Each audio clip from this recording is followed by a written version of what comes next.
Junk ફૂડના કારણે સમસ્યા વધી રહી છે તેમજ બાળકોમાં વધારે સમસ્યા જોવા મળી રહી છે ત્યારે આ મુદ્દે ગાંધીનગરના લોકોનું શું મંતવ્ય છે આવો સાંભળીએ।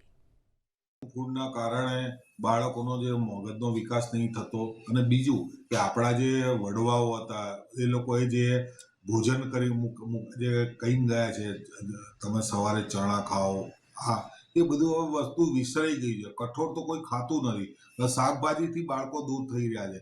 બાળકોને આજે એમ કહો કે ભાઈ મંદિરે જવું છે તો દૂર ભાગે અને મોલમાં કહો તો તૈયાર।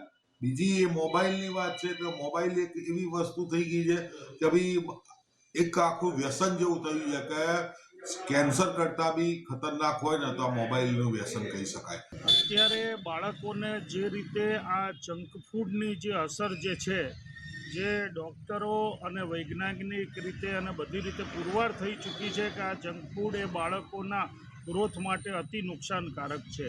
આ બાબતે સરકારે પણ આરોગ્ય ખાતાના ડિપાર્ટમેન્ટ દ્વારા પગલાં લેવા જોઈએ અને જે તે કામગીરી કરતા અધિકારીઓ હોય એની ઉપર પણ વોચ રાખવા માટે એની ઉપરી અધિકારીઓ પણ રાખવા જોઈએ, કેમ કે અત્યારે ચારે ને બાજુ જ્યાં જુઓ ત્યાં જંક ફૂડની લારીઓ જ લારીઓ જોવા મળશે। સ્માર્ટફોનનું બી તેઓને વળગણ લાગેલું હોવાથી એ દેખાદેખીમાં પોતે બહુ સ્માર્ટ છે એવું દેખાડવા માટે જંક ફૂડ અને સ્માર્ટફોનનું એમને વળગણ પુષ્કળ પ્રમાણમાં લાગેલું હોય છે।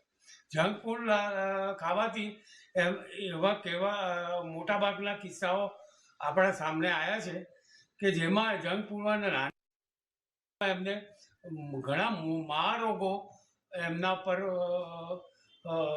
એ થયા હોય છે।